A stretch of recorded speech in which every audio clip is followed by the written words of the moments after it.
Bom dia a todos e todas.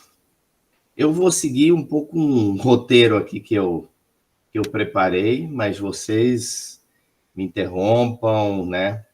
Vão fazer disto uma atividade participativa, né? E se não, depois ficarão coisas para o debate, que certamente trata-se de um tema extremamente polêmico e eu diria até pouco tratado, né, no campo acadêmico e no âmbito da esquerda, ou das esquerdas, né? Então, acho que é um pontapé inicial para a gente ter, né, um debate profícuo sobre a identidade, o identitarismo, as classes sociais, as lutas de classe, as lutas antiopressivas. E eu começaria dizendo que há duas teses centrais, talvez as mais divulgadas, né? Por um lado, a tese da rejeição da identidade, ou seja, a identidade tratada como uma questão secundária, como uma questão talvez desimportante, ou no máximo, como uma questão a ser enfrentada depois da grande transformação, depois da revolução, no contexto do socialismo, né? Isso envolve um pouco perspectivas da esquerda, e eu diria até marxistas, no campo do estruturalismo, né? E, por outro lado, uma segunda tese, deixa eu colocar meu cronômetro para me controlar. Por outro lado, uma segunda tese voltada também hegemônica, voltada para a secundarização da questão de classe, né? A primazia do identitarismo, como se tivesse um antes e um depois, né? Já passou o tempo da luta de classe, já passou o tempo da luta em torno da exploração, e agora, como um novo tempo, trata-se das lutas identitárias, antiopressivas, etc. A tese que eu proponho, que eu defendo aqui, é justamente a de superar esses dois extremos, né, excludentes, alternativos, e, ao contrário, tratar de forma articulada a classe e a identidade, as lutas de classes e as lutas antiopressivas, articulando ambas dimensões da realidade como um processo de luta emancipatória. Então, para isso, eu acho que o primeiro ponto a tratar é a origem da identidade, pelo menos no campo sociopolítico, porque na psicologia tem uma origem e um viés, na antropologia também tem uma outra origem e um outro desenvolvimento. Até na sociologia tem um outro campo de análise, mas muito mais, sem querer fazer um recorte acadêmico, disciplinar dessas questões, mas muito mais no campo sociopolítico é que nós vamos nos centrar para análise da origem da identidade e o desenvolvimento que vamos fazer depois. Então, neste campo, se pensarmos de onde vem a identidade, o trato acadêmico e político da identidade, nos remontamos inicialmente ao acionalismo dos novos movimentos sociais, ou seja, as teorias da ação, né, que derivam das vertentes weberianas sobre o campo da sociologia, a ação social. E aqui temos, entre diversos autores e referentes, duas grandes referências. Por um lado, Alain Touraine, o francês que vem se destacar pela análise dos chamados novos movimentos sociais, especialmente ele vai pensar a América Latina, que coloca 3 princípios centrais para pensarmos os novos movimentos sociais, que é justamente a identidade, três princípios: a identidade, a oposição e a totalidade, de forma articulada. A identidade, né, o que identifica, o que reúne esse grupo, né? A oposição, porque esse grupo sempre se identifica em oposição a um adversário, e a totalidade. Vejam que Alain Touraine, apesar de derivar do Maio francês de 68, está ainda preservando uma perspectiva, uma visão de totalidade para pensarmos a identidade. Um outro referente dos chamados novos movimentos sociais, para encontrar a origem da identidade, é Tilman Evers, em cujas diversas teses centrais para pensarmos os movimentos sociais, os novos movimentos sociais, quero destacar duas delas. Uma, que os novos movimentos sociais têm um potencial, segundo ele, transformador, não político, mas sociocultural, inaugurando com ele o abandono do campo político nos novos movimentos sociais. Eles não articulam mais, eles não convocam mais, eles não são mais centrais na ação dos chamados novos movimentos sociais, e sim se orientando muito mais para um campo sociocultural. E o segundo princípio, a segunda tese que apresenta Tilman Evers, é que os novos movimentos sociais estão fundados na dicotomia alienação-identidade. Um segundo, digamos, esfera de origem da identidade no debate e na ação política está no pós-estruturalismo e pós-marxismo.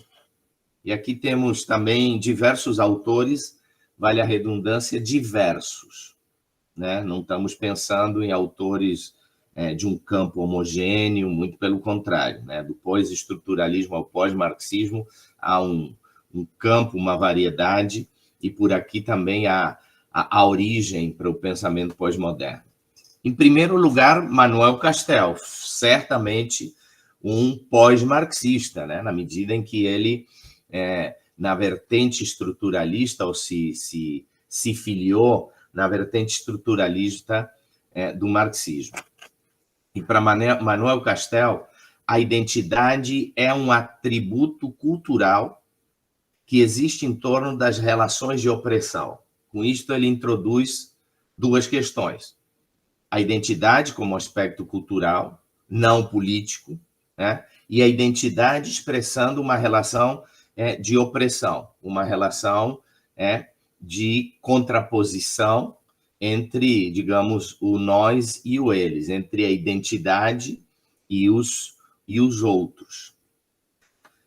Por outro lado, Zygmunt Bauman, aqui claramente num pós-estruturalismo a caminho da pós-modernidade, na sua clássica modernidade líquida, ou pós-modernidade, podemos dizer assim, entende que a identidade é líquida, flexível, variável e múltipla. Ele está aqui trazendo um outro componente, agora original do Zygmunt Bauman, de entender a identidade como não fixa, como histórica, como maleável, variável, né? Não biológica, não estrutural. E, portanto, mutável, né? Que vai evoluindo, se transformando ao longo do tempo.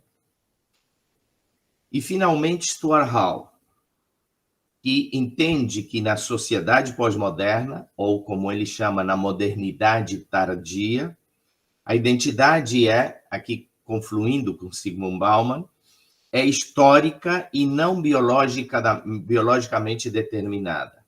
É múltipla, flexível e transitória. Temos, nesses dois campos, somamos mais um terceiro campo para pensarmos a origem da identidade como conceito da ciência política e como aspecto da ação política a partir do Maio francês, que está ligado ao liberalismo identitário, ou seja, as correntes liberais que incorporam o liberalismo. E aqui, fundamentalmente, se os anteriores vêm do Maio francês, certamente têm um protagonismo europeu, aqui estamos muito mais tardiamente, e centrados no liberalismo identitário nos Estados Unidos, fundamentalmente desenvolvido a partir do Partido Demócrata. E Mark Lilla, que é um autor muito polêmico, vai justamente questionar, criticar, analisar esta vertente identitarista liberal, né, através da análise da política. Aqui é menos análise e mais ação política. Das políticas identitárias liberais, das políticas sociais, né? Diz Lilla que esta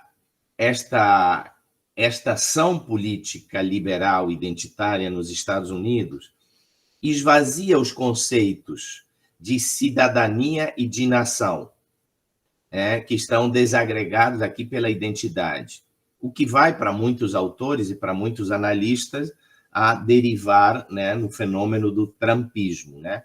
Ou seja, ao perder como política, ao promover, segundo Lilla, e neste sentido, acho que há aspectos que merecem ser considerados, né? A partir da política identitária, ao perder a unidade nacional, né, do conceito de nação, do conceito de cidadania, e ao pulverizar, né, essa nação em identidades, né, se perde o poder político, se perde a capacidade de aglutinar.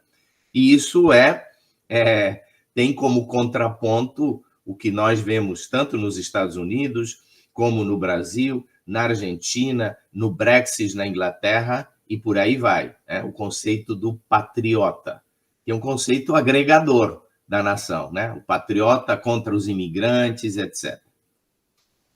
Temos, então, 3 vertentes, e aqui ditas muito sumariamente, muito resumidamente, 3 campos para pensarmos a origem da identidade. Então, a partir desses campos, vejamos a materialidade, a condição real e a condição subjetiva do que é, ao nosso entender, né, a identidade. Eu diria que a identidade expressa 3 tipos de relação. Em primeiro lugar, uma relação sujeito-objeto. É a condição real e é a autorrepresentação. Ou seja, a condição real, né, de um sujeito de apresentar ou vivenciar algum tipo de atributo, fenômeno ou situação, objetivamente constatável. Mas a esse objeto, a essa condição material, real, né, devemos somar também uma autorrepresentação. A autoconcepção, a autopercepção, a autorrepresentação que o indivíduo tem não é diretamente extraída da sua condição, mas aqui há elementos e aspectos de subjetividade, culturais, etc., a partir dos quais, digamos, traduz essa condição objetiva à sua autorrepresentação. Uma segunda relação, que é a relação sujeito-sujeito, ou seja, a construção de uma identidade coletiva, grupal. Agora, o indivíduo que se autoatribui ou que vivencia uma determinada situação se encontra com outros indivíduos e forma uma identidade grupal, coletiva. E o terceiro tipo de relação é a relação sociedade-sujeito, ou seja, a identidade não é apenas autoconstruída, e aqui temos um limite, inclusive, de analistas sobre a identidade, né? Que ou pensa a identidade como como uma condição material e, na melhor das hipóteses, como uma autoconstrução. Mas dificilmente encontramos uma análise que entende que a identidade também é socialmente atribuída, socialmente construída, culturalmente determinada, né? Então, podemos dizer que a identidade contém duas dimensões. Uma dimensão objetiva, material, e uma dimensão subjetiva. Não podemos pensar a identidade isolando uma ou outra dimensão. Elas são articuladas. Ela não é puramente objetiva, uma condição ou uma situação ou um atributo objetivamente existente, e nem é exclusivamente subjetiva, uma mera construção subjetiva do indivíduo ou do coletivo. Ela é a composição de ambas as dimensões. Um outro aspecto sobre a identidade que precisamos também explicitar é o caráter estrutural da relação de opressão vinculada à identidade. Ou seja, a identidade não necessariamente expressa a opressão. Podemos ter identidade, por exemplo, a minha identidade como flamenguista, que hoje me deixou muito feliz, ela não necessariamente expressa uma relação de opressão. Mesmo que, claro, podemos considerar que alguns times têm mais recursos que outros. Mas agora vamos nos referir a identidades que sim expressam relações de opressão, como, por exemplo, a relação de gênero, como, por exemplo, a relação étnico-racial, como, por exemplo, a relação nacional imigrante, em muitos casos também, as relações de orientação sexual. Estamos aqui, sim, claramente, na construção de identidades opostas, e que expressam relações de opressão. Em muitos casos, esta relação de opressão é estrutural. Neste termo estrutural, eu quero colocá-lo entre aspas, porque ele não é estritamente ortodoxo na tradição marxista. Para a tradição marxista, pelo menos para a ortodoxia, a ortodoxia que não é sectário,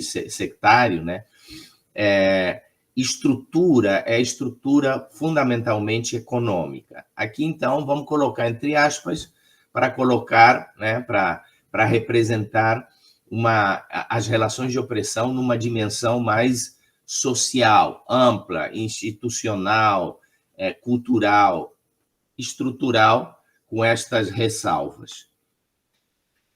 Silvio Almeida vai tratar o racismo como justamente o racismo estrutural. Há uma estrutura, não é um comportamento individual. Sequer se esgota no racismo institucional, mas ele é cultural, ele é estrutural.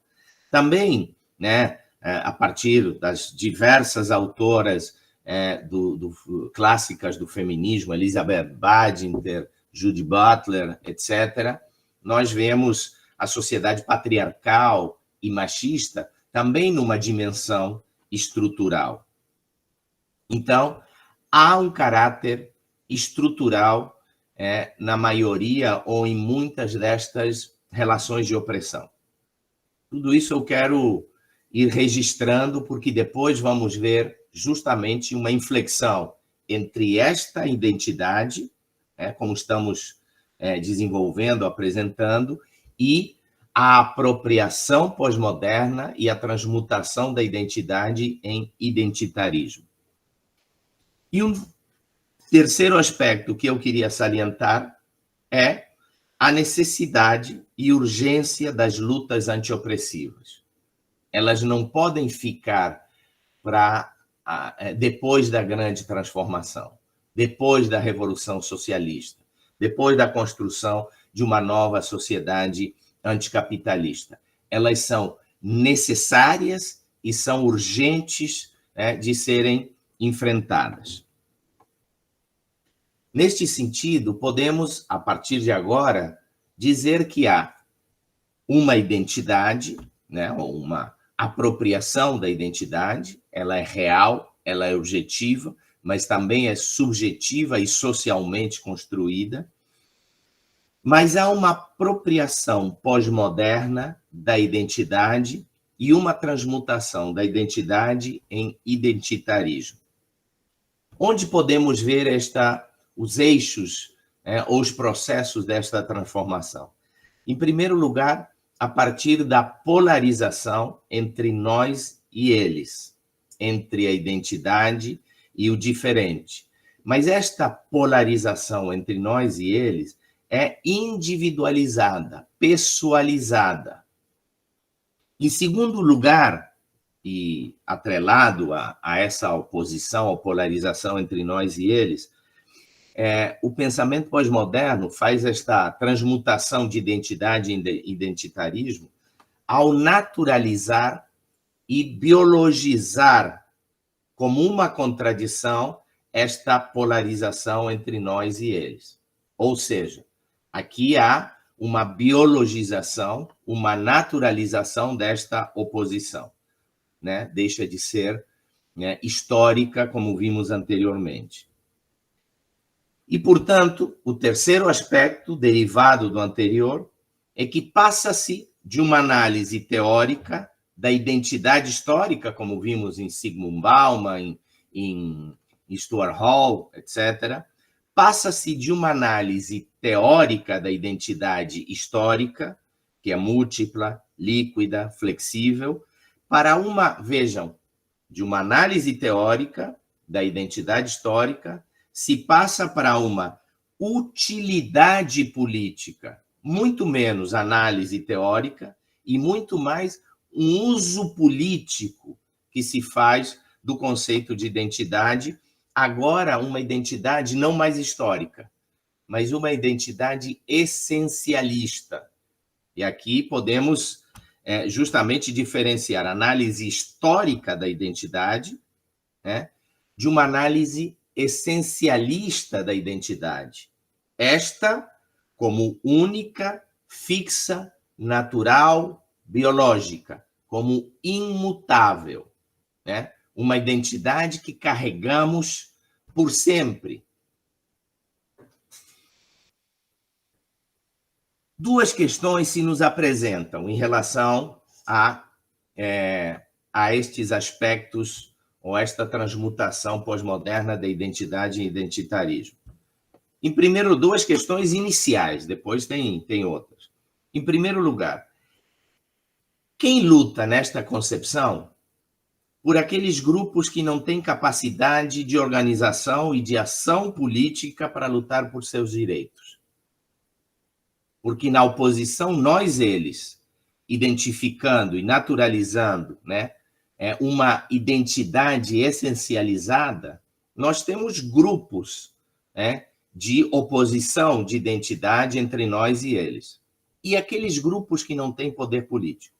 E aqueles grupos que não têm capacidade política? Vou dar um exemplo que eu trabalho a partir das discussões de alienação, de guarda compartilhada. As crianças.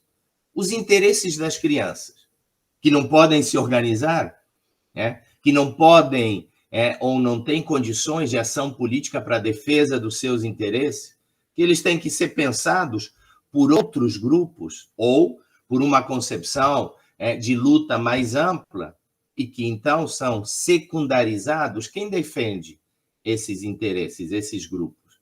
Ou, por exemplo, indígenas, cuja capacidade de organização também é muito reduzida, etc. Quem luta nesta compreensão de identitarismo por aqueles grupos que não têm capacidade de organização e de ação política? A segunda questão que nos desperta esta transmutação de identidade em identitarismo, né, desconsiderando lutas centrais, é justamente quem luta por aqueles valores, direitos e demandas universais, comuns, humanos genéricas. Se cada grupo identitário luta pelos seus interesses, pelas suas relações específicas de opressão, aqueles valores, né, universais, comuns, humanos genéricos, para usar um termo mais lukácsiano, né, quem luta por eles? Porque eles perpassam, né, ou vão muito além da especificidade de cada grupo identitário. Então, temos um primeiro aspecto da transmutação pós-moderna, né, de identidade e identitarismo, na polarização individualizada e personalizada entre nós e eles. Um segundo aspecto, o polêmico, mas absolutamente hegemônico, termo do lugar de fala. Este lugar de fala visto como um ponto de vista desenvolvido a partir de um lugar social. É assim que é definido. É esse lugar social que me dá, ou me daria, o lugar de fala. Aqui eu quero registrar, em primeiro lugar, as questões positivas, como, por exemplo, a importância de reconhecer o direito de voz, ou direito à voz dos subalternos. É a partir desta defesa que o subalterno vai se expressar, vai expressar seus direitos, vai defender seus direitos, seus interesses. Isto é absolutamente positivo. Um segundo reconhecimento é conceber, entender, contrário, por exemplo, ao positivismo, às correntes positivistas, que todo discurso é social e politicamente situado e posicionado. Não há neutralidade nos discursos. Não há neutralidade na fala. Ela expressa posições políticas, sociais, ideológicas, consciente ou inconscientemente. E um terceiro aspecto positivo é saber que a opressão só pode ser sentida na sua plenitude por quem vivencia essa situação. Porém, e esta crítica precisa ser feita, entender o lugar de fala como um ponto de vista a partir do lugar social significa pensar que a mera vivência desses indivíduos, a mera vivência dessa situação, a mera vivência desse lugar social seria suficiente para termos uma consciência crítica comum. Isso desprezaria qualquer efeito das relações de opressão, de dominação, culturais, ideológicas, etc., do processo de alienação que existe na sociedade. Não basta a vivência desse lugar social para desenvolver uma consciência crítica da sua própria situação. Quando falamos do nosso lugar, nós estamos também falando dos processos de alienação, ou a partir dos processos de alienação, a partir da dominação cultural, a partir da dominação ideológica. Muitas vezes, nos apropriando, por exemplo, vou mencionar, se assim fosse, se o lugar social expressasse uma consciência crítica do seu lugar, dos seus interesses, etc., o conjunto da classe trabalhadora, que é a absoluta maioria da população, votaria nos seus representantes. Ou seja, não basta a vivência no lugar social para termos uma consciência crítica. Então, falamos de um lugar social, mas não só deles, mas também de uma dominação cultural, ideológica, etc. A nossa fala, portanto, o chamado lugar de fala não necessariamente expressa uma análise crítica da própria condição ou situação. E o terceiro pilar desta transmutação de identidade e identitarismo pós-moderna é a chamada pós-verdade, algo completamente alheio ao pensamento marxista, mas não necessariamente contrário, ao contrário, o pensamento marxista, no meu entender, precisa ou está se apropriando da chamada pós-verdade. Pós-verdade não significa mentira, não significa falso, não significa equivocado, necessariamente. Pode expressar isso, mas não necessariamente.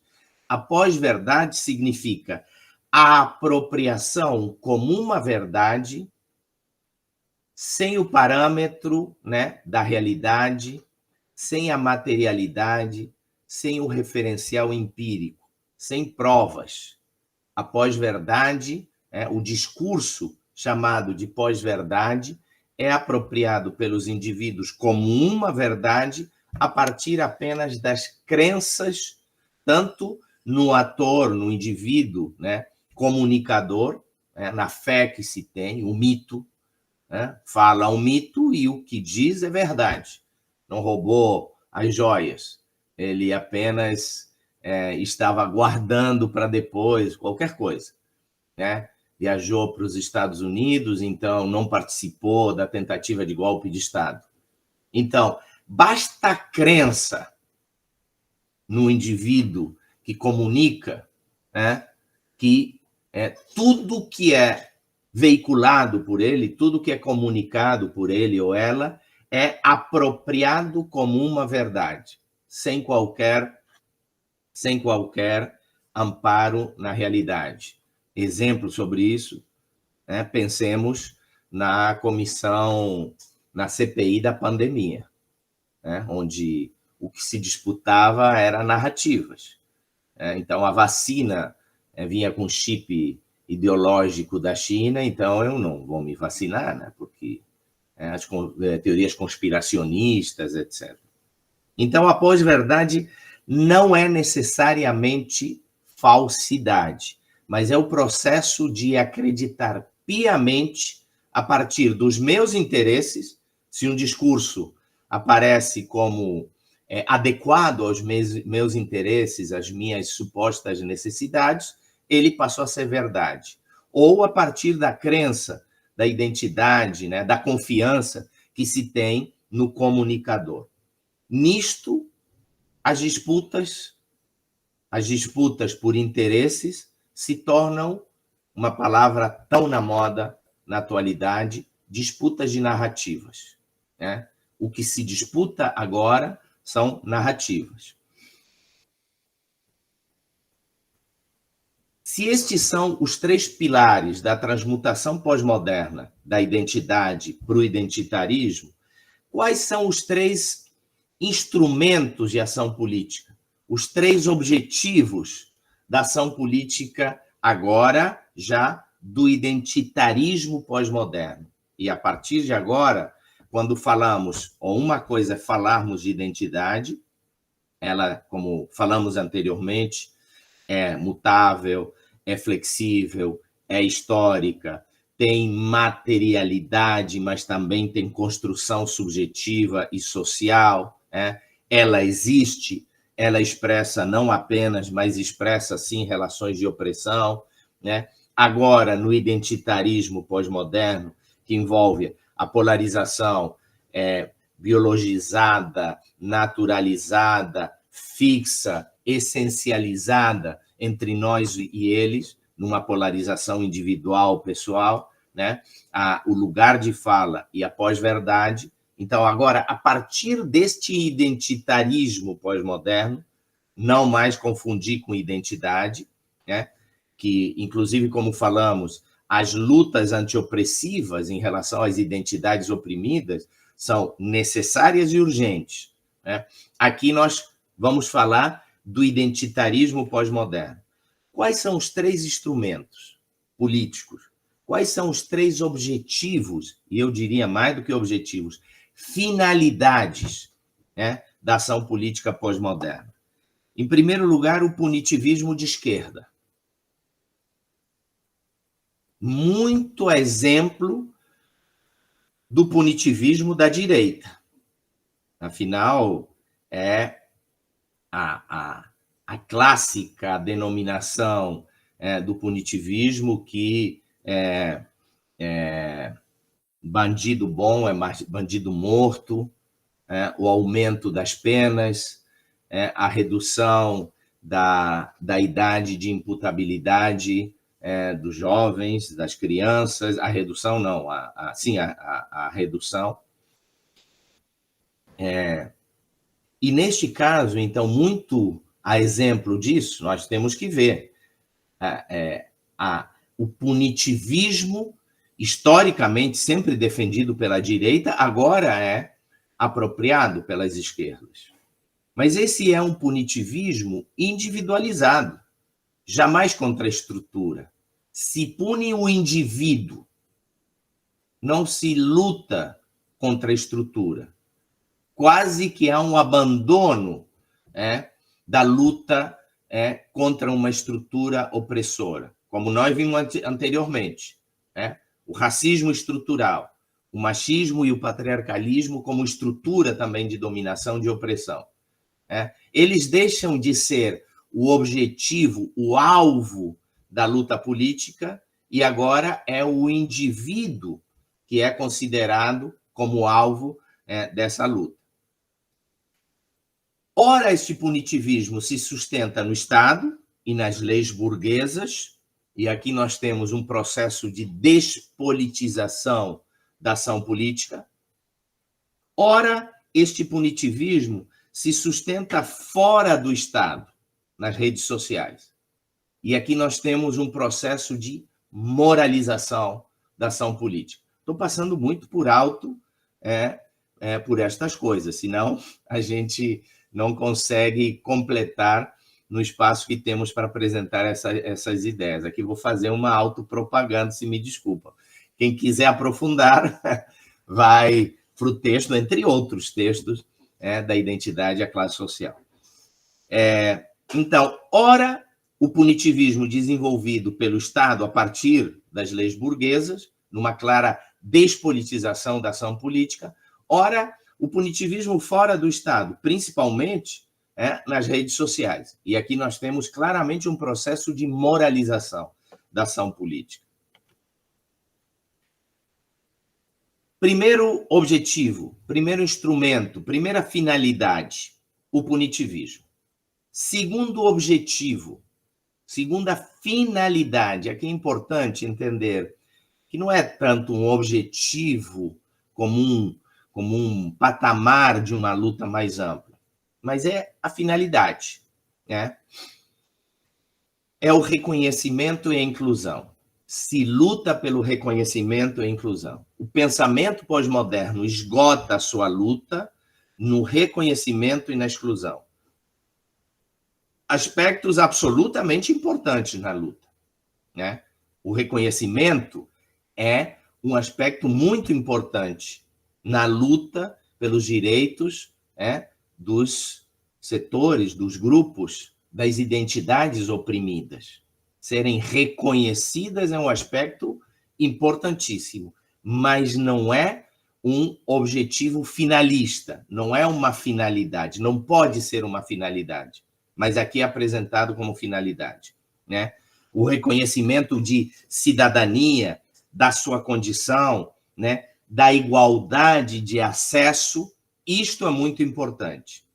A inclusão, devemos dizer que é o acesso a direitos, a espaços, a bens, muito importantes também. Pensem, por exemplo, na discriminação, não só, mas mais tardiamente nos Estados Unidos, entre negros e brancos, inclusive no ônibus, nos banheiros, etc.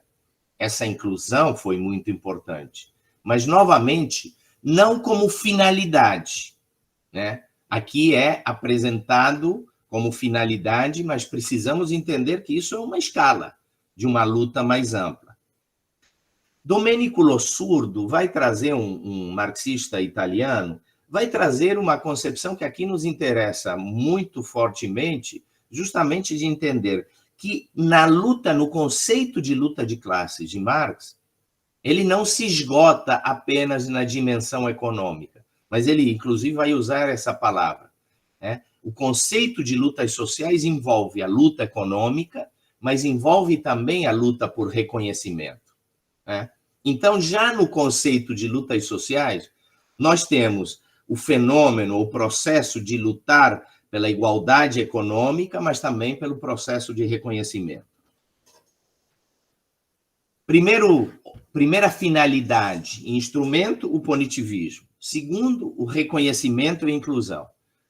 O terceiro aspecto da finalidade, pelo menos dos principais, dos centrais, do identitarismo pós-moderno, é o chamado empoderamento. Aqui eu poderia ficar mais tempo, mas vamos tentar resumir isso.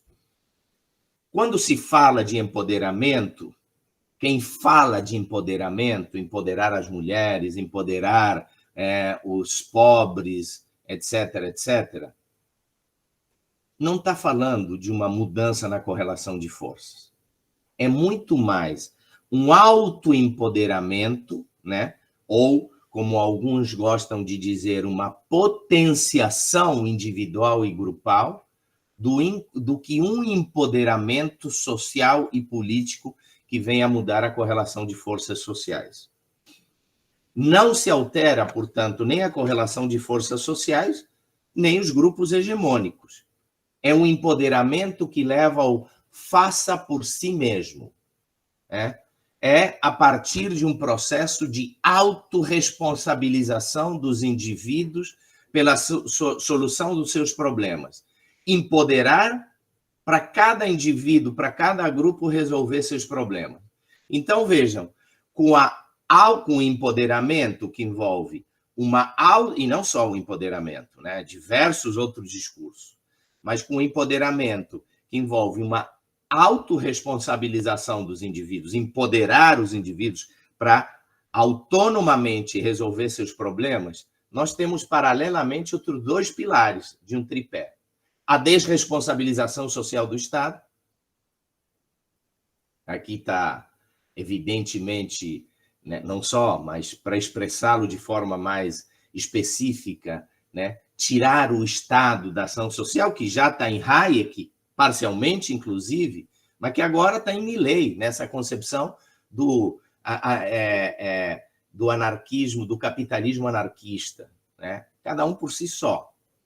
Né? No mercado, cada um vai disputar em função das suas condições. Então, empoderar para cada indivíduo, cada grupo, poder disputar no mercado, mas isso não altera absolutamente nada, né? A correlação de forças. Então, dizia, a autorresponsabilização dos indivíduos, a desresponsabilização social do Estado, que envolve, né, a retirada do Estado, a diminuição do Estado, fundamentalmente na ação social, e o terceiro pilar, o terceiro pé desse tripé é a desoneração do capital. Menos impostos para o capital, não tributar as grandes fortunas, né? O capital saindo, né, da contribuição econômica para um Estado, porque esse Estado não desenvolve mais ação social, e, portanto, os indivíduos respondendo e solucionando e resolvendo seus próprios problemas. Então, temos o tripé da ação política pós-moderna ligada a essa transmutação de identidade em identitarismo. O punitivismo, o reconhecimento, a exclusão e a inclusão, e o chamado empoderamento. Muito brevemente, e quero me apressar, né, pela hora, podemos dizer que hoje, a mais do que devemos dizer que hoje, inclusive no campo das esquerdas, e aqui quero colocá-lo em plural e na diversidade para abranger muitos campos dentro da chamada esquerda, ou do campo da esquerda, que sabemos que é muito diversa, é um leque de campos diversos. Devemos dizer que há uma hegemonia da lógica identitarista, né, pós-moderna nas esquerdas. Há uma hegemonia. Inclusive, dentro do campo marxista, encontramos essa primazia desse identitarismo. Quero, se me permitirem, citar um exemplo de alguém que admiro pela sua trajetória, pela sua coragem, que é Jandira Fegali. Por exemplo, quando houve a reforma da Previdência de Bolsonaro, toda a análise dela não se centrava, se esgotava nas sequelas dessa reforma para a mulher trabalhadora. Vejam, aqui é uma visão absolutamente identitarista. Ela não fala das consequências para a classe trabalhadora e sua especificidade para a mulher trabalhadora. Ela esgotava a sua análise na mulher trabalhadora. E a classe trabalhadora? E o conjunto da classe trabalhadora não é impactada por essa reforma? Ou seja, o pensamento marxista deve, e a isso eu quero chegar em seguida, o pensamento marxista deve pensar a especificidade, não só da mulher trabalhadora, do trabalhador imigrante, do trabalhador e trabalhadora nordestina, né? Do trabalhador portador de algum tipo de necessidade, do trabalhador que representa algum tipo de chamada minoria, como, por exemplo, o trabalhador e a trabalhadora LGBT. Então, vejam, os impactos, sim, certamente são diferenciados para cada uma dessa identidade, mas há impactos universais para a classe trabalhadora. Isso deixou de ser objeto de análise. Repito, não apenas nos pós-modernos, mas impactando, inclusive, no campo do marxismo. Então, há uma hegemonia, eu diria, pós-moderna, da lógica identitarista pós-moderna, inclusive nas esquerdas. Como resultado, temos, de alguma maneira, ou então hegemonicamente, se não plenamente, o abandono do projeto de transformação social, do socialismo, do projeto anticapitalista. O abandono das lutas pela igualdade econômica não está mais no discurso. Eu diria que a exceção está marcada pela proposta, pela demanda que demanda, né, que propõe a superação do 6x1. Aqui nós temos talvez a exceção de uma luta por questões econômicas. O abandono das lutas estruturais, focando cada vez mais no indivíduo e na microcultura, né? Na dimensão cultural. E quando vamos para a dimensão cultural, é que perdemos com a ultradireita, porque aí vem a mamadeira erótica, que vou dizê-lo em termos mais palatáveis, né? Mas sabemos que isso tinha outra expressão, né? O kit gay, né? A indução a sexo e transformações e mudanças sexuais que a esquerda faria nas escolas. Então, vejam, a perseguição às igrejas. Então, vejam, nesse campo de luta comportamental, a esquerda tem tudo a perder. A direita concebe a esquerda justamente como aqueles grupos que defendem este tipo de coisa. Se vocês perguntarem para o campo da direita, eu diria da extrema-direita, o que eles entendem como esquerda, ao qual se opõem visceralmente, eles vão dizer, eles e elas em geral, vão dizer que a esquerda é aquele campo que defende estes ou aqueles comportamentos. Jamais vão dizer que é o campo que defende os interesses do trabalhador, né, da trabalhadora, né, dos setores oprimidos, da população excluída da inserção no processo de produção econômica, inclusive estou falando dentro do capitalismo. A esquerda, no imaginário social, perdeu a sua dimensão de luta por igualdade econômica e agora é interpretado ideológica e socialmente e culturalmente como luta no campo cultural. E vejam como isso tem a ver com as origens lá da identidade, né? Tanto em Tilman Evers e Alain Touraine, etc. Bem, há 3 tipos de crítica gerais em relação ao identitarismo. Primeiro, uma crítica da ultradireita.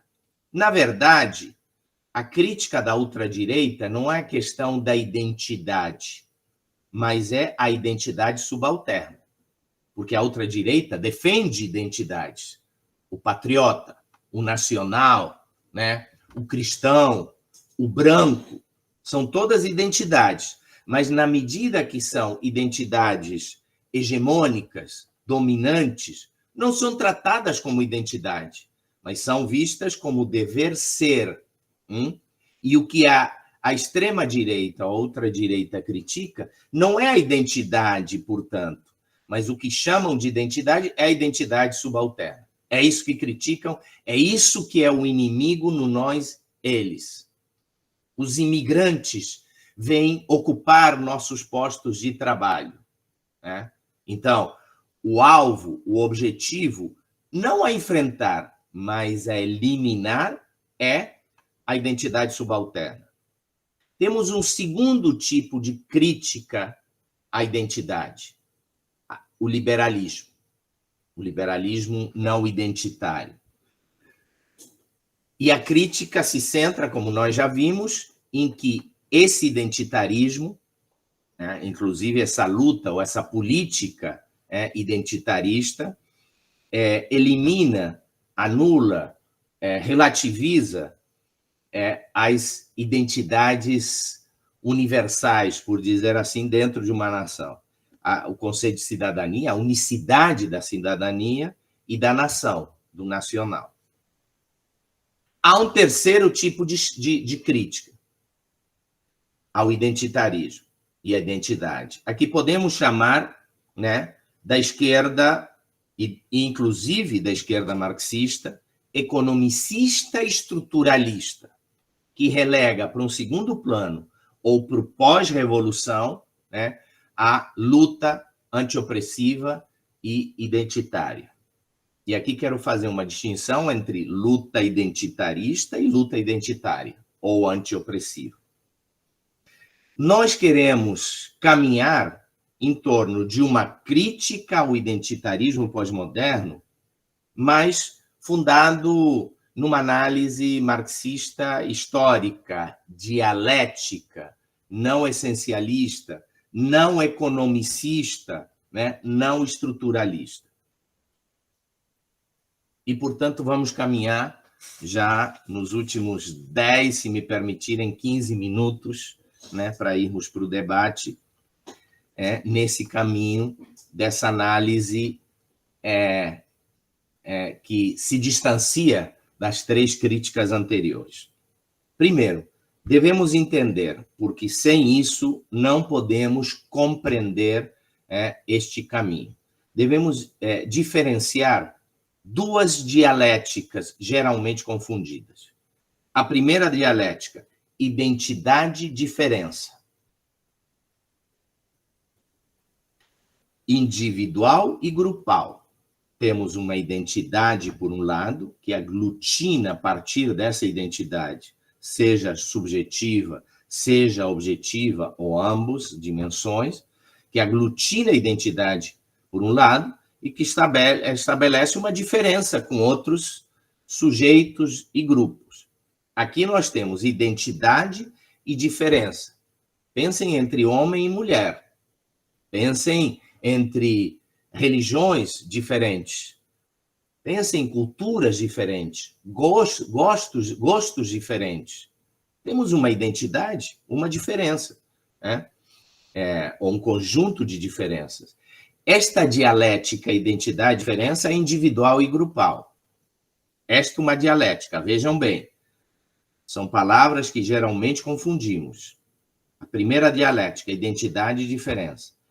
Outra coisa é uma outra dialética, igualdade, desigualdade. Aqui expressamos uma dimensão social. Por que é fundamental esta diferenciação de duas dialéticas, ou esta distinção destas duas dialéticas? Porque geralmente tratamos identidade como igualdade. Então, podemos dizer que lutamos ou devemos lutar por uma sociedade igualitária de pessoas diferentes. A luta pela igualdade social, a luta por uma sociedade igualitária, não pressupõe, muito pelo contrário, a eliminação das diferenças. Lutar por uma sociedade igualitária não é lutar porque todo mundo tem a mesma cultura, a mesma religião, as mesmas identidades e diferenças. Uma coisa é, portanto, e devemos diferenciar, a luta igualitarista das lutas identitaristas. Repito, lutar pela igualdade social é lutar pela igualdade entre negros, brancos, etc. Lutar pela igualdade social é lutar pela igualdade nas diversas orientações sexuais. Lutar pela igualdade significa lutar também pelas diversas culturas, gostos, interesses. Lutar pela igualdade não pressupõe e não deve eliminar essas diferenças. Então, vejam, esta diferenciação das duas dialéticas, esta diferenciação de igualdade e identidade é fundamental para uma luta por uma sociedade igualitária nas diferenças. Aliás, históricas do feminismo diziam: precisamos lutar por uma igualdade de gênero nas diferenças. E diferenças não necessariamente de gêneros, absolutizando isto, mas também de interesses individuais, de gostos, de desejos, de valores. Rui Barbosa dizia: há que tratar desigualmente os desiguais. Mas vejam, tratar desigualmente os desiguais não equivale a tratar desigualmente os diferentes. Apenas quando esta diferença racial, de gênero, etc., se funde numa desigualdade, numa relação de opressão. Então, devemos tratar desigualmente os desiguais, não os diferentes.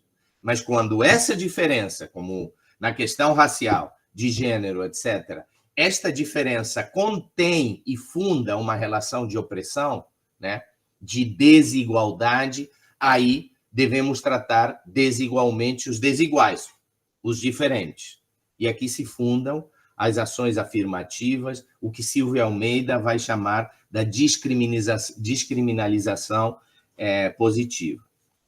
Bem, e vou chegando ao final, nos 10 minutos, 5 que vocês me concederam, mais 5 que eu ainda tenho.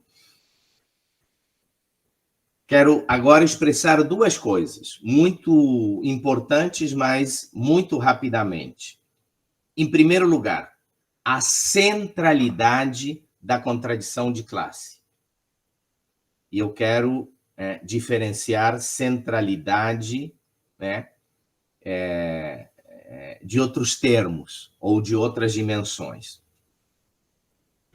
A identidade remete a uma diferença. A identidade, em muitos casos, remete a uma relação de opressão. Diferença e opressão. Mas a identidade não remete a uma contradição.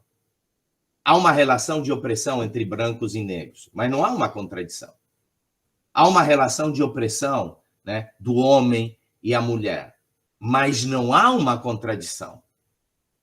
Há uma relação de opressão nas religiões, digamos assim, hegemônicas, para as religiões das minorias ou subalternas, etc. Mas não há uma contradição. Isto significa que superar a desigualdade, superar a relação de opressão, não pressupõe uma luta anticapitalista. Não pressupõe a superação da sociedade e da estrutura social e econômica capitalista. Não supõe superar um modo de produção capitalista. Ao contrário, a questão da classe remete, sim, a uma relação contraditória. Por quê? Porque aqui as classes existem e deixariam de existir em relação à relação de exploração. Ou seja, a classe industrial, capitalista industrial, só existe desde que explora a força de trabalho. A classe trabalhadora, né, assalariada, só existe enquanto vende sua força de trabalho para o capital e, a partir daí, se funda a exploração. A exploração porque alguém compra a mercadoria, força de trabalho, e, ao fazer isso, todo usufruto, todo, né, o produto dessa força de trabalho pertence não ao trabalhador, porque alienou a sua força de trabalho em troca de um salário, mas pertence ao capitalista. Ou seja, superar a opressão entre negros e brancos, superar a opressão entre mulheres e homens, não significa superar as suas identidades, as suas condições. Mas superar a exploração significa eliminar as classes trabalhadora, assalariada e capitalista industrial. Não há capitalismo industrial sem exploração. Não há classe trabalhadora assalariada sem exploração. Então, veja, aqui nós temos a centralidade, né, da contradição de classe em relação às diversas identidades. Mas vejam bem, centralidade não pode ser confundida nem com primazia, nem com precedência, nem com maior importância, né? Não significa a centralidade da questão e da contradição de classe, não significa que é mais importante das relações de opressão, da luta pelas relações de opressão. A centralidade da questão de classe não significa que há uma primazia de uma sobre as outras. Não significa que há uma maior importância. Quem vivencia uma determinada relação de opressão, tem essa relação de opressão e a luta contra elas e a necessidade da sua superação como talvez a mais importante. Então, não estamos falando de primazia, de precedência, uma antes da outra, nem de importância. Estamos falando de centralidade. É central. Por que é central? Porque apenas a superação da exploração, da contradição de classe, pressupõe a superação da ordem social capitalista. Isso nos leva à necessidade, com isso finalizo, nos meus últimos 5, 7 minutos, a necessidade da articulação das lutas de classes e as lutas antiopressivas, não como alternativas, não como um antes e um depois, não como contraditórias, não como uma necessidade de escolha. Eu devo lutar no contexto das lutas econômicas, ou minha luta deve estar no campo das lutas antiopressivas. Elas devem ser articuladas. Primeiro, elas respondem a formas diferentes de relação. Uma coisa é a relação de exploração. Outra coisa diferente são as relações de opressão. Porém, mesmo sendo diferentes as relações de opressão das relações de exploração, elas não são alternativas e excludentes, numa lógica ou, mas devem ser articuladas. Aqui vou dizer as últimas 3 questões que quero compartilhar com vocês antes de irmos para o debate. Em primeiro lugar, as lutas antiopressivas identitárias, não identitaristas, lutas identitárias e antiopressivas, não identitaristas, porque já vimos, elas se esgotam num determinado tipo de compreensão da identidade transmutada em identitarismo e num tipo de finalidade, ou de ação política finalista, que para nós são importantes, mas são, bom, pelo menos uma importante, não o punitivismo de esquerda, o que não significa combater, questionar, isso é importante dizer, o punitivismo de esquerda, não significa imaginar que quem transgrede uma norma, que quem atua dentro de um tipo de opressão, discriminação, etc., não deva responder pelos seus atos. Mas a finalidade da luta, né, e da punição não é o indivíduo, mas a superação da estrutura de opressão. Voltemos, então. Em primeiro lugar, as lutas antiopressivas identitárias devem se articular, e aqui estou trazendo a dialética hegeliana marxista, devem se articular como particularidades da totalidade social. Não são dimensões absolutas, são particularidades de uma totalidade social. Tanto que não podemos entender a questão racial, não é a mesma, a discriminação racial não é a mesma no capitalismo que nas sociedades escravistas. Então, a questão racial na atualidade não pode ser pensada fora da sociedade capitalista. Ela é anterior, sim, mas ela assume outras dimensões na sociedade capitalista. A mesma coisa a questão de gênero, etc. Então, as lutas antiopressivas identitárias devem se articular como particularidades à totalidade social. Portanto, as lutas identitárias devem ser também uma luta anticapitalista, e essa dimensão se perdeu.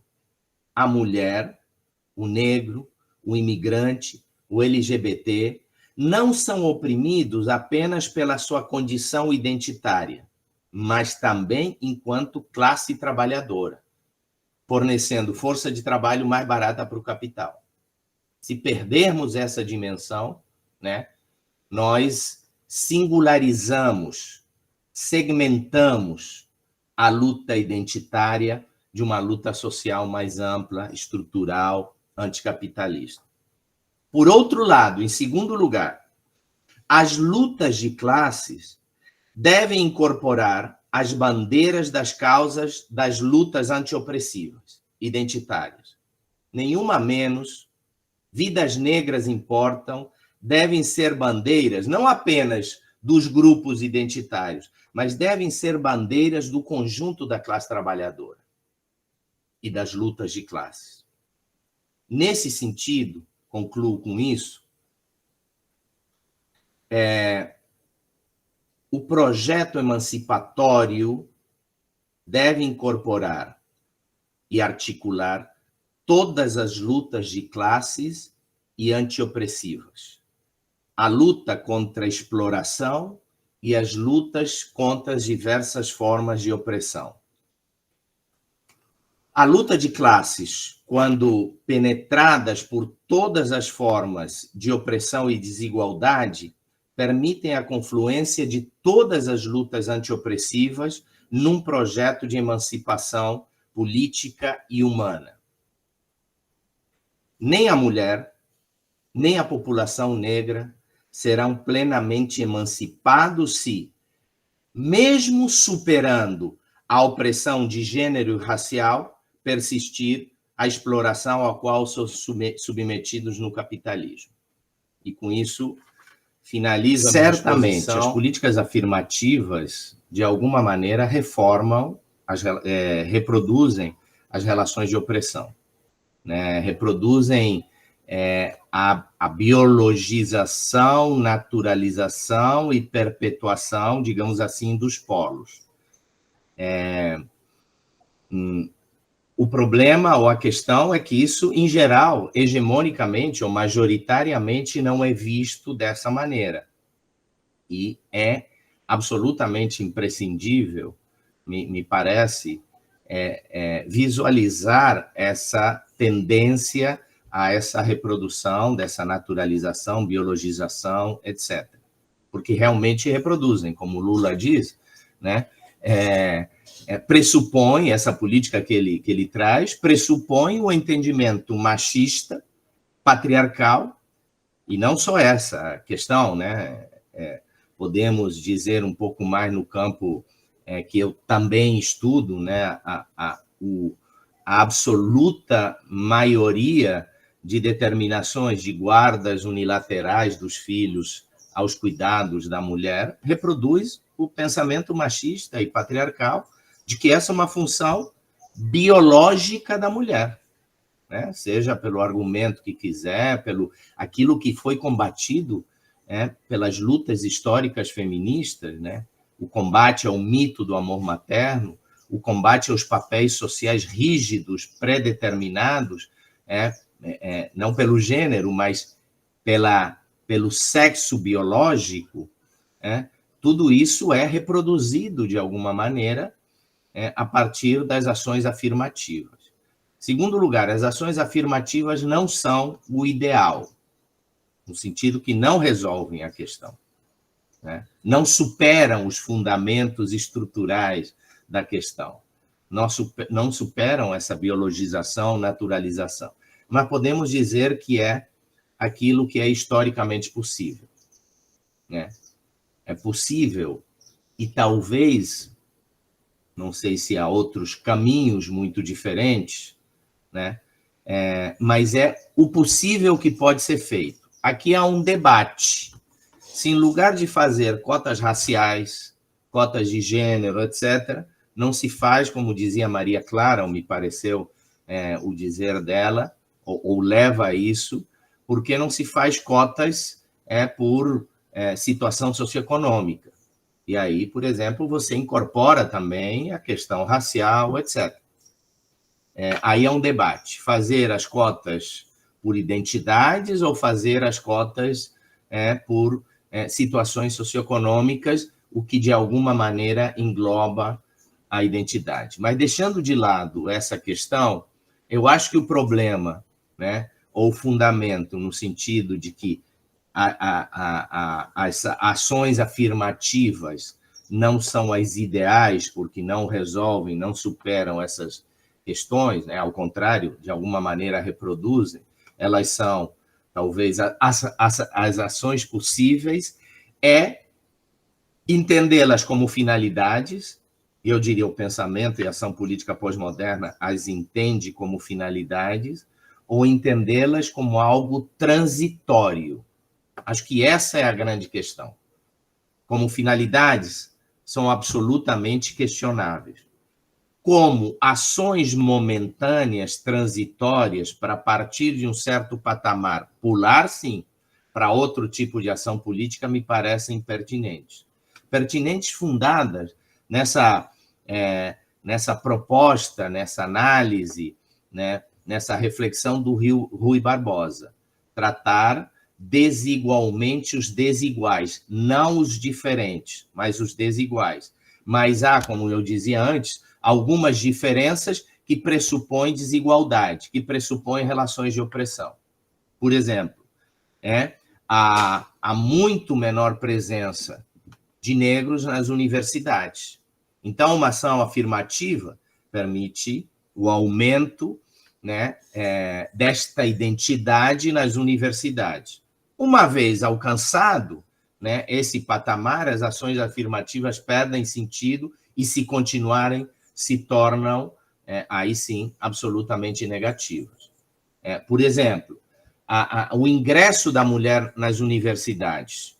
Hoje nós temos, até em alguns campos, mais mulheres que homens, né, em alguns campos universitários, em algumas áreas, não campos. Então, por exemplo, ações afirmativas específicas apenas para esta questão, né? Para o ingresso da mulher, essas ações parecem não mais necessárias na medida que, apenas em relação ao ingresso, nós temos uma equiparação. Então, me parece que as ações afirmativas são polêmicas porque não são perfeitas, porque envolvem, digamos, aspectos positivos e negativos, porque devem ser passíveis de crítica, o que eu diria são muitas vezes tratadas como tabu. Ai de quem diga publicamente o que o Lula acabou de dizer, né? Em muitos casos, será chamado de misógino, de racista, né? Se ele estendesse essa crítica, essa análise para outras relações de opressão. Nós tratamos isso como um tabu. E ao tratar como um tabu, em alguns sentidos, eu acho que exageramos, né? Vamos muito além. E aí não só reproduzimos uma relação biologicista, naturalista, etc., como eu acho que até exacerbamos. Vou dar um exemplo. Na minha escola de serviço social, na minha universidade, não apenas se votou, se definiu, né, se promoveu as cotas raciais, mas os cotistas são selecionados e são aprovados com nota 5, enquanto os não cotistas com nota 7. Eu acho que isso cria ou leva a uma exacerbação, não só a manutenção, mas a uma exacerbação dessa polarização, desse enfrentamento. Então, vejam, claro que o que eu estou dizendo envolve também uma avaliação. Há quem defenda, certamente, por isso foi aprovado esse tipo de diferenciação, mas a mim me parece que esse tipo de coisa não apenas reproduz, mas amplia ainda. Então, vejam, as ações afirmativas são polêmicas. Por que são polêmicas? Porque elas necessariamente envolvem aspectos positivos e negativos. Mas eu penso que, enquanto ação transitória, para, de alguma maneira, em algum aspecto, equiparar as possibilidades de acesso, vejam, de reconhecimento e inclusão, como dizíamos antes, as ações afirmativas expressam reconhecimento e inclusão. Dos três objetivos ou finalidades da ação política pós-moderna. Mas se entendermos isso como finalidade, é extremamente problemático e eu diria negativo. Até porque abandonamos uma luta antiestrutural.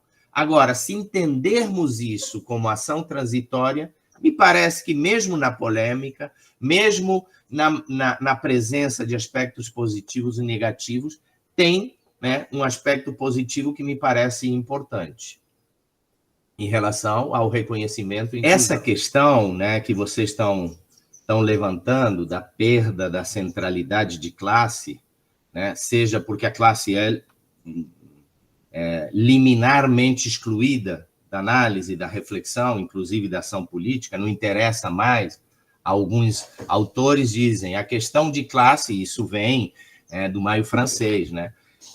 A questão de classe foi central e importante, inclusive na reflexão e na luta, até os anos 60, com a crise capitalista e depois a extinção do bloco soviético. A classe perdeu importância, perdeu capacidade de aglutinação, e o que interessa agora são as identidades e as relações de opressão. Para alguns autores e para alguns atores, a questão de classe perdeu importância. Por quê? Porque as pessoas não se identificam mais como classe trabalhadora. Vejam a ideologia do empreendedorismo. Um motorista de Uber não se sente classe trabalhadora, se sente um empresário autônomo, um microempresário, um empreendedor. Não se sente, não se identifica mais como classe trabalhadora. O que dirá o pensamento pós-moderno? Que, portanto, a classe trabalhadora perdeu centralidade, perdeu importância, não só na análise, mas também na ação política. É verdade? Como aglutinar trabalhadores assalariados, trabalhadores subcontratados, trabalhadores, né, camelôs, motoristas de Uber? Como articular todo esse campo? É difícil. Para o marxismo é difícil, mas necessário. Para o pós-moderno, significa não é mais importante a classe porque não aglutina mais, não convoca mais, não desperta mais adesões, né? Então, na pior das hipóteses, o pensamento pós-moderno desconsidera a classe. Na melhor das hipóteses, como eu dizia antes, iguala a classe social como mais uma identidade. Qual é o efeito político disso? Inclusive, a partir, e se articularmos isso com lugar de fala, né? O lugar de fala eu sou uma mulher, falo como mulher. E, inclusive, no conceito de lugar de fala, significa que se o meu lugar é mulher e eu falo como mulher, eu sempre vou falar, né? E a minha fala sempre vai representar o elo subalterno, o que é absolutamente equivocado. Vamos aos discursos de tantas mulheres, não só, mas principalmente de um campo de fanatismo evangélico, onde dizem na Bíblia está em que a mulher deve servir o homem.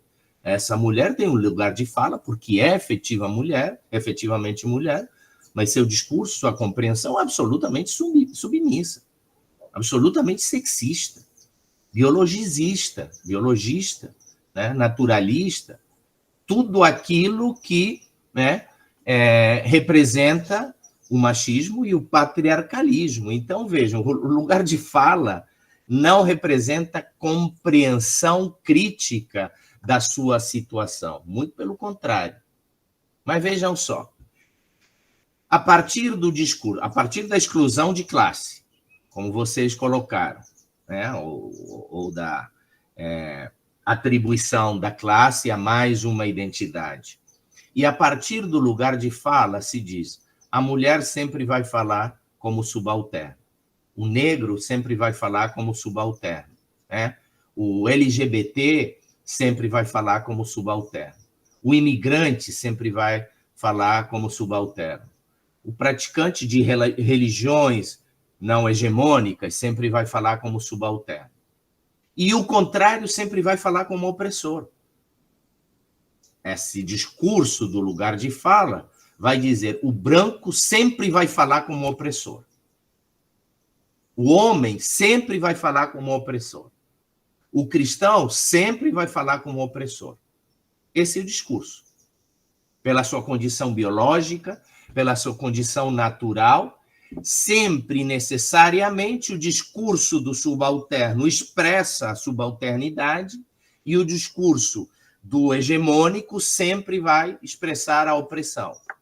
Então, vejam, na esquerda nós vamos ter mulheres, negros, imigrantes, praticantes de religiões subalternas, LGBT. Onde fica o trabalhador explorado, branco, homem, cristão? Não encontra campo na esquerda. A esquerda expulsa o trabalhador branco, cristão, cis, heterossexual. Expulsa. A esquerda não tem lugar, na medida que a esquerda hoje se pauta pelo identitarismo pós-moderno, o trabalhador branco, cis, homem, cristão, heterossexual, não encontra mais lugar na esquerda. Para onde vai? Para a direita, para a extrema-direita. Nossa religião está sendo atacada, eu sou cristão. Eu sou homem, os homens estão sendo atacados, estão perdendo espaço porque não há política para homem que cuida dos seus filhos, etc. O nacional está sendo invadido pelos imigrantes. Então, vejam, esse homem explorado, trabalhador, branco, etc., é considerado pela esquerda como expressão de todas as opressões. Então, ele não encontra lugar na esquerda. Ele é expulso para a direita. E isto, de alguma maneira, expressa o fenômeno das maiorias no Bolsonaro, no Milei, no Trump, etc. porque a esquerda expulsa essa classe trabalhadora que é explorada, mas na medida em que nós não atraímos o trabalhador branco, etc., etc., mas que é explorado, porque essa não é mais uma dimensão que preocupa, né, que dá centralidade à análise e à luta das esquerdas, ele é expulso, porque a sua condição enquanto trabalhador, homem, etc., etc., mas explorado, não é mais atendida centralmente e nem no discurso pela esquerda. Lembrem da Jandira Fegali, o impacto da reforma da Previdência na trabalhadora mulher, ou na mulher trabalhadora. E o homem trabalhador, nesse discurso, não encontra, né, acolhida. E ele vai ser acolhido pela extrema-direita. Nós expulsamos parte da classe trabalhadora para a direita, porque a esquerda realmente, ou pelo menos hegemônica e majoritariamente, nem no discurso e nem na ação política atrai esse Marx. Ele pensa a estrutura, e é importante, Marx é fundamental por isso, porque a estrutura do século XIX é a estrutura do século XXI. Mas Marx é um pensador da sua época. E na sua época, o que Marx visualizou empírica, historicamente, é que a classe em si se transformou em classe para si. Mas ele não visualizou que a classe para si retornou à classe em si. Houve todo um processo ideológico. As lutas de classe são também lutas ideológicas. E, ideologicamente, a classe capitalista, né, vem ganhando essa luta. Quando a gente pensa a ideologia neoliberal, não é a ideologia dos neoliberais, não é a ideologia do grande capital, é a ideologia da classe trabalhadora. Se a gente lê o pequeno, e eu recomendo, o pequeno texto de Hayek, O Caminho da Servidão, análise, que Hayek, então, não chamava de neoliberalismo, a análise que faz, os valores que Hayek apresenta aí, são os valores da classe trabalhadora, hegemonicamente. Então, precisamos diferenciar os valores ou o sujeito da burguesia do sujeito burguês. O sujeito da burguesia somos todos nós, porque vivemos numa sociedade hegemonicamente burguesa, capitalista, e cuja ideologia e valores são apropriados por todos nós. Não toda a ideologia e todos os valores. Então, ideologicamente, porque é ideologia, desde quando, há quanto tempo a Rede Globo, e não só, estou exemplificando, vem dizendo, não procurem um emprego, busque um trabalho, ou seja, se autonomize como trabalhador e não dependa da relação salarial, do controle, de produzir para o outro, produza para si mesmo. O que é isso? O que é o programa dos anos 90, mas mantido, pelo menos não tão forte até hoje, os programas de demissão voluntários? Qual é o discurso? O discurso é se autonomize, ganhe um dinheiro para trabalhar para si mesmo. Quem sabe, se você investir bem, fizer um cursinho de administração, você se torne de um microempresário, um pequeno, aí comece a dar emprego para outro e cresça e se torne um grande empresário. Aí a própria Rede Globo coloca gente que dá certo, todo aquele programa para mostrar aqueles pouquíssimos indivíduos que conseguiram passar de tão pouco para muito, tipo Silvio Santos, um exemplo de um empreendedor, de um camelô, construiu um império. Então, eu quero ser igual, eu vou investir, eu vou me autonomizar. Agora, com a ideologia do empreendedor, tem uma muito boa crítica de um ex-orientando, Gabriel Martins, sobre empreendedorismo, que está num livro que eu organizei, que chama O Canto da Sereia, da editora Cortez. Aí tem uma crítica ao empoderamento, ao empreendedorismo, etc. E o empreendedorismo também é pura ideologia, é classe trabalhadora, que Marx, se vocês lembrarem, Marx,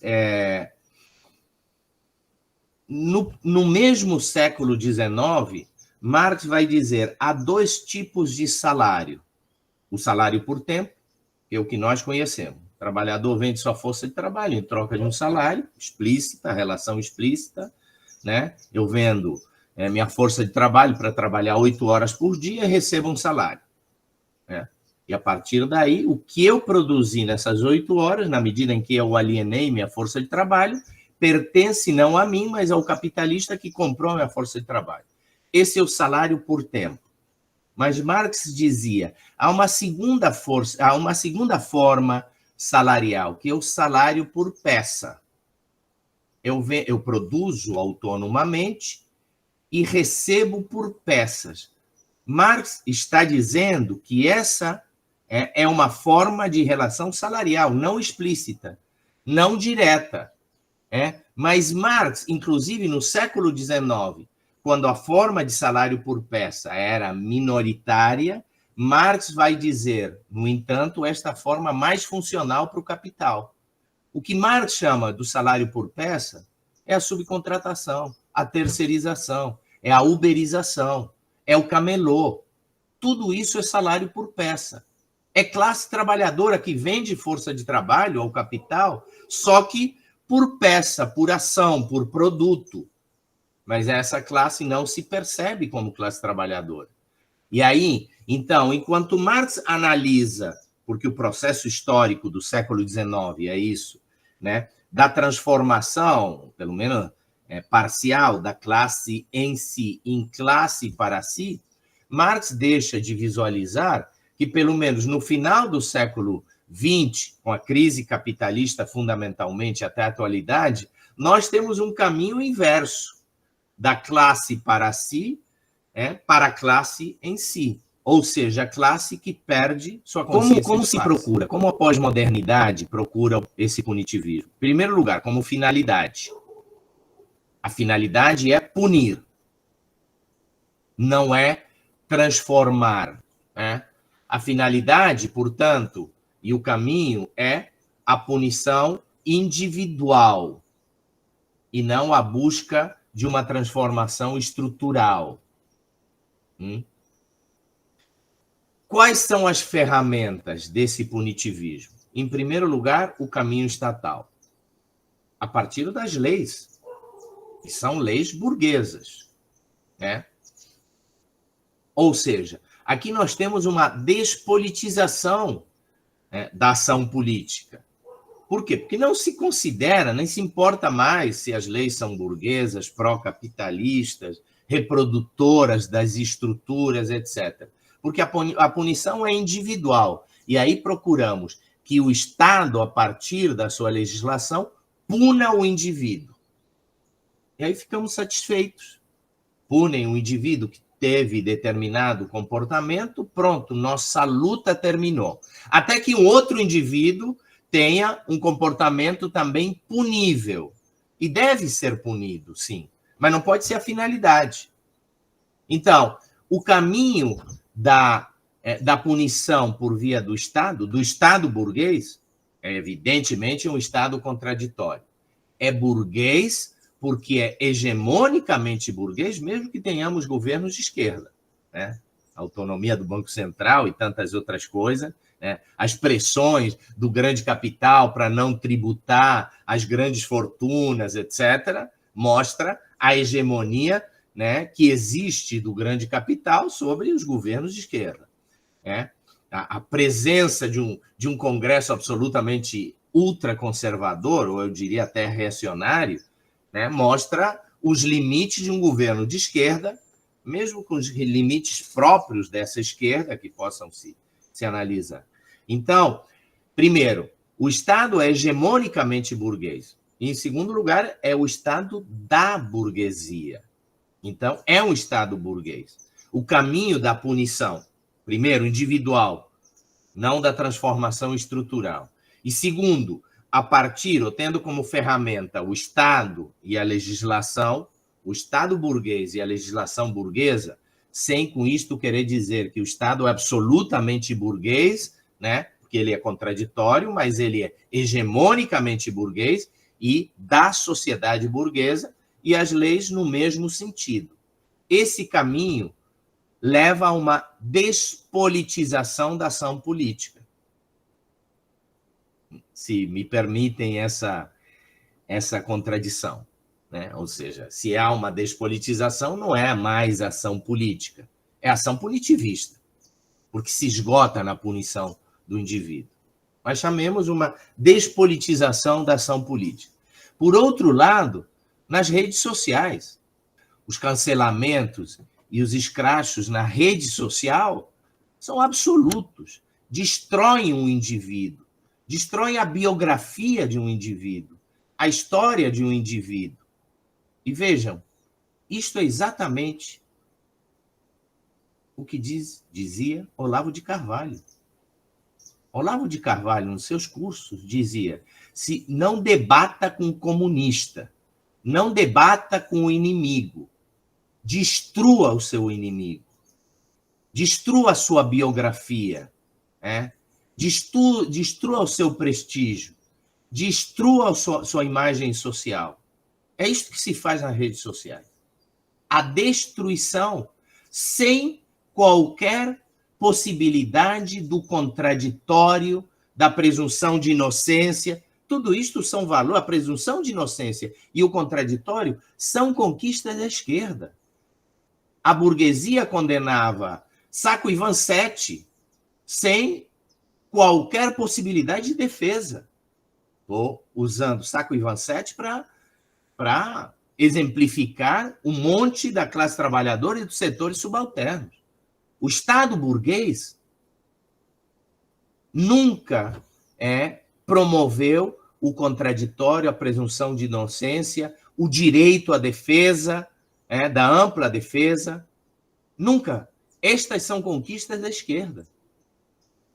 E nós estamos destruindo essas conquistas da esquerda a partir não só da condenação e da punição nas redes sociais, sem qualquer defesa desses princípios que são conquistas da esquerda.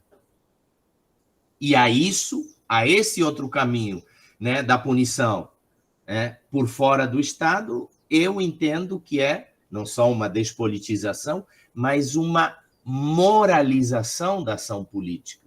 Porque eu condeno moralmente, sem saber qual é a verdade. Aí a própria esquerda, né, entra na pós-verdade. Uma ONG diz que aconteceu isso, eu confio nessa ONG, então condeno este indivíduo. Esse indivíduo se defendeu? Não. Esse indivíduo tem garantida a sua presunção de inocência? Não. Esse indivíduo, seja homem, mulher, negro, branco, não interessa. Indivíduo. Esse indivíduo tem direito à ampla defesa? Não. Ele é moralmente condenado e moralmente punido.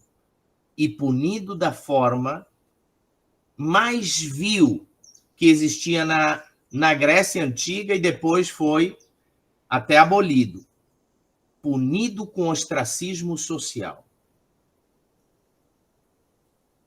O cara perde a sua vida social. Então, vejam, a esquerda queima os livros de indivíduos, né, que são moralmente condenados nas redes sociais. Aí nós temos, além de uma despolitização, que é a expressão da intervenção ou da punição pelo Estado e as leis burguesas, uma moralização da política através da condenação e punição absoluta, condenação ao ostracismo. Não havia, claro, havia na Idade Média as punições físicas eram terríveis. Na Grécia Antiga, o ostracismo era a pior condenação. Era condenar um indivíduo não à morte, mas à ignorância, ao nada social. E as redes sociais condenam e punem os indivíduos ao ostracismo. Isso é a moralização da política. Há duas formas de usar o termo exploração, porque a terra é explorada, né? Uma mulher dona de casa é explorada pelo seu marido. Então, o termo exploração pode ter um sentido muito amplo, ou pode ter, e inclusive Marx às vezes usa esse sentido amplo.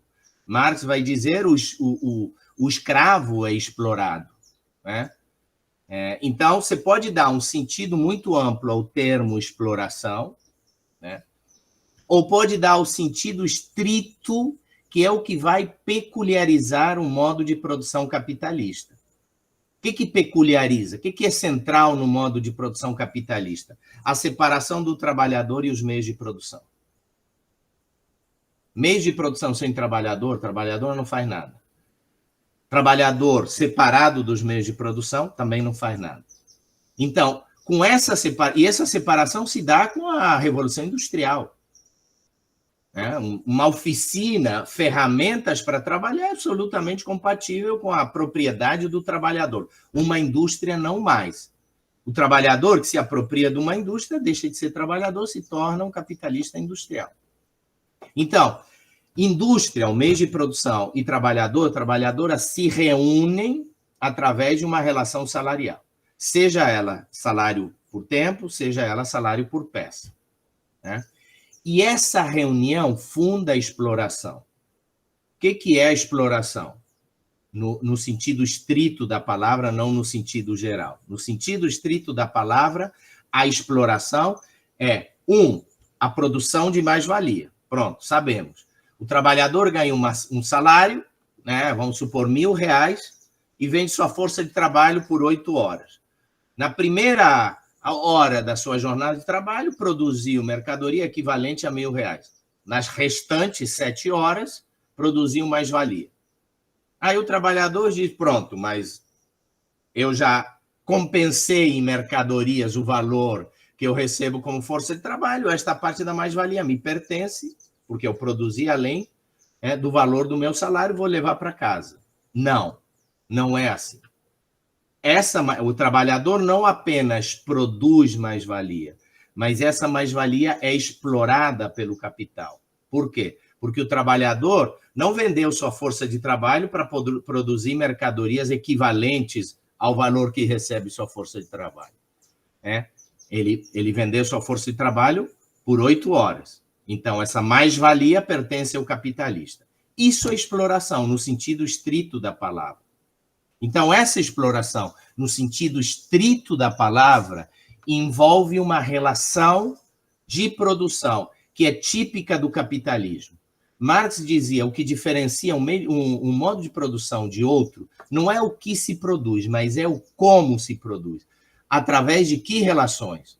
Na sociedade escravista, há determinadas classes e relações de classe, de produção de valor e de apropriação, né, de valor. Na sociedade feudal, há outras classes e outro tipo de relações de produção e de usurpação desse valor. Na sociedade capitalista, as classes fundamentais, não únicas, são o trabalhador assalariado e o capitalista industrial, onde as relações são de compra e venda de força de trabalho e, a partir daí, se funda a exploração no sentido estrito da palavra. Agora, vamos lá. O termo opressão não tem especificidade, não tem concretude. Opressão pode ser por um pai sobre seu filho.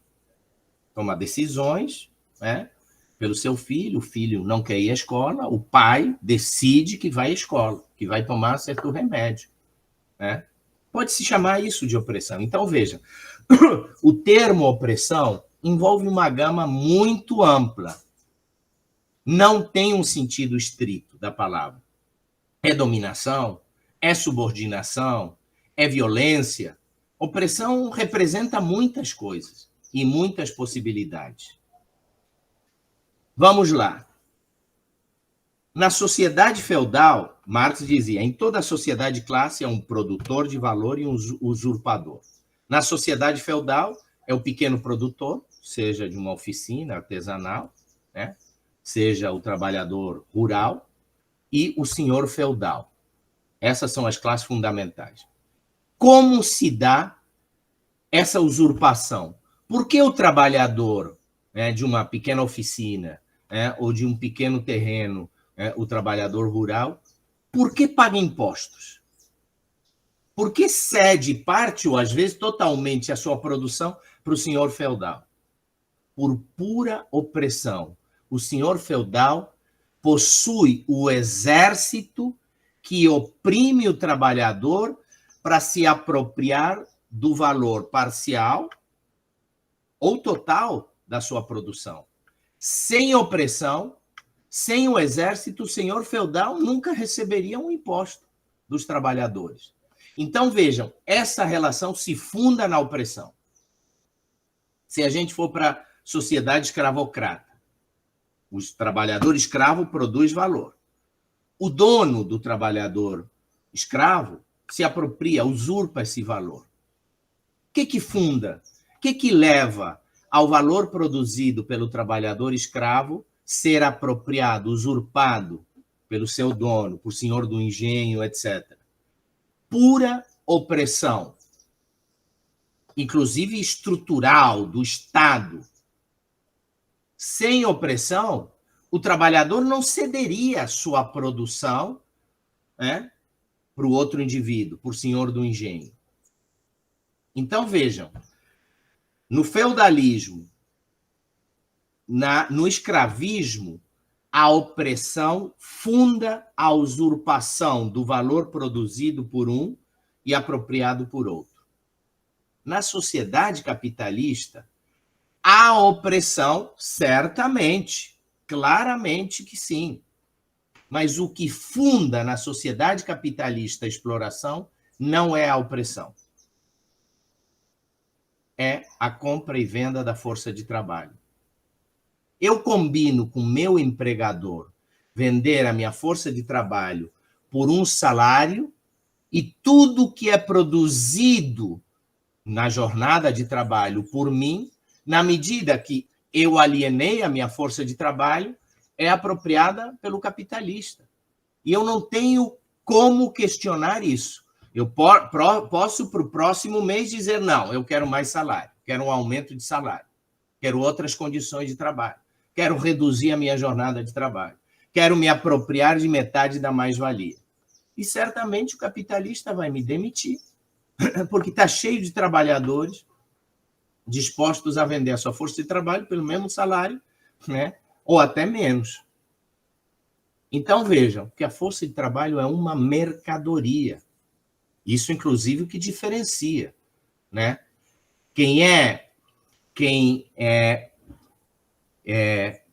A mercadoria no escravismo é o trabalhador e a trabalhadora.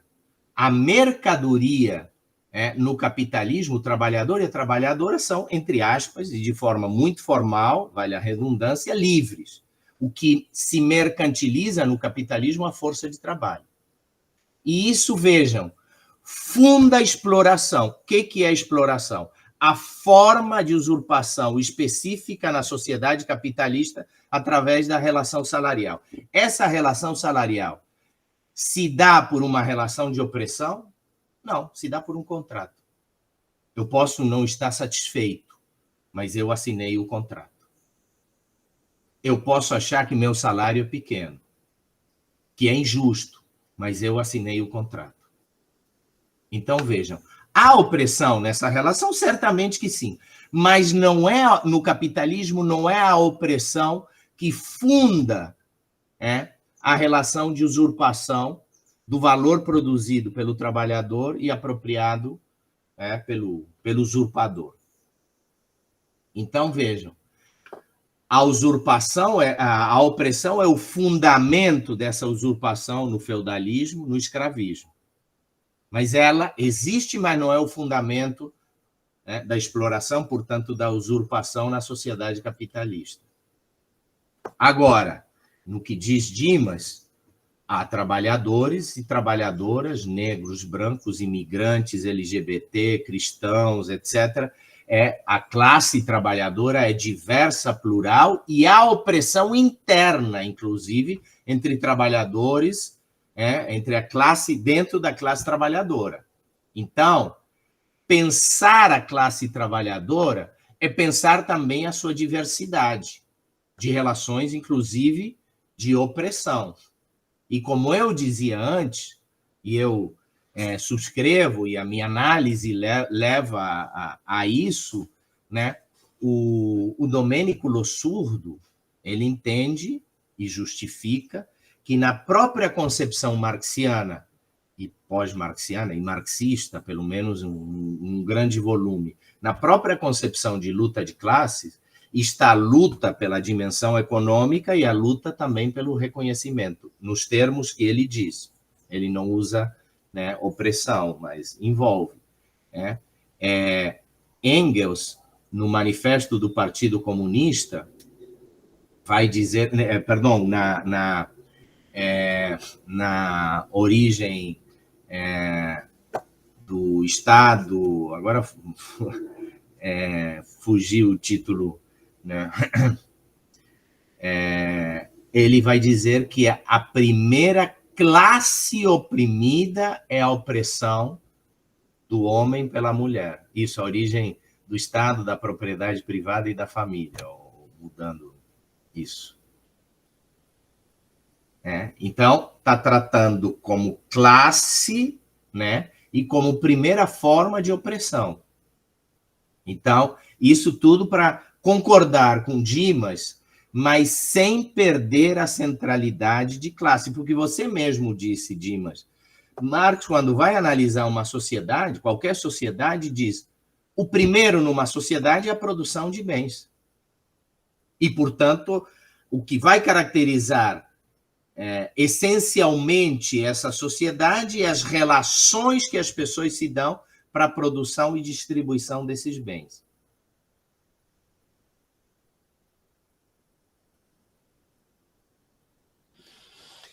Ok. Não estou completamente convencido, não, mas botei a pergunta aqui para mim. Botei o que funda o capitalismo é a exploração e o que funda o escravismo e o feudalismo é a opressão. O que garante a usurpação, no capitalismo e no feudalismo, por que o pequeno trabalhador no feudalismo paga imposto? Por pura opressão, não é por vontade, né? É claro que na sociedade capitalista há uma opressão, né? O trabalhador livre, entre aspas, ou de forma parcial ou formal, ele é compelido, diz Marx, a vender a sua força de trabalho. Sem vender a sua força de trabalho, o trabalhador não produz e, portanto, não tem fonte de renda. Mas, ao vender a sua força de trabalho, fora essa opressão, o trabalhador aceita as regras do jogo, acaba aceitando o salário. Ele pode achar pouco, etc., mas ele é oprimido pela sociedade e não tem outra forma de vender a sua força de trabalho que não seja em troca desse salário que ele acha injusta, pequena, insuficiente e tudo mais. Claro que há outras opressões. O capataz oprimindo o trabalhador para trabalhar mais, para que não tome meia hora, 1 hora para o almoço, para o descanso, para que sequer vá ao banheiro, para que não se recomponha, para que faça trabalho insalubre, de alto risco, etc., para não gastar dinheiro. Então, há opressão e muitas outras coisas, mas o fundamento não é a opressão, é a relação salarial que é combinada. Mas isso não para discordar de você, é apenas para garantir isso. Uma coisa é uma coisa, outra coisa é outra coisa, mas tanto uma coisa quanto as outras coisas estão juntas. Então, no capitalismo não desaparece a opressão, mas ela deixou de ser central nas relações de produção.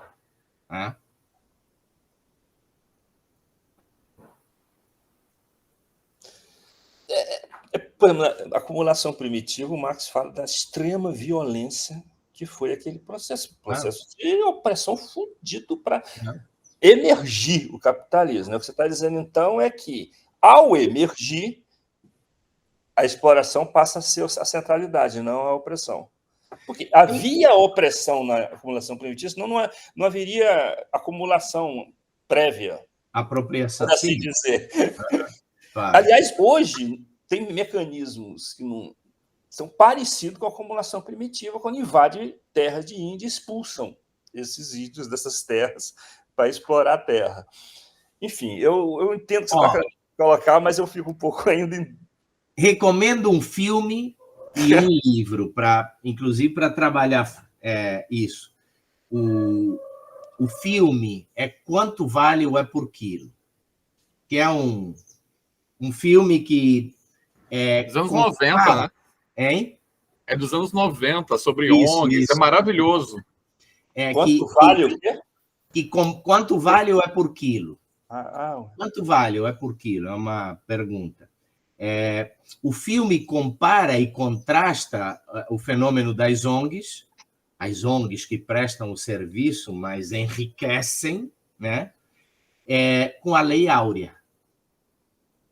A liberdade do trabalhador escravo, mas que agora passa a se submeter às necessidades de vender a sua força de trabalho e se autonomizar na sua própria condição.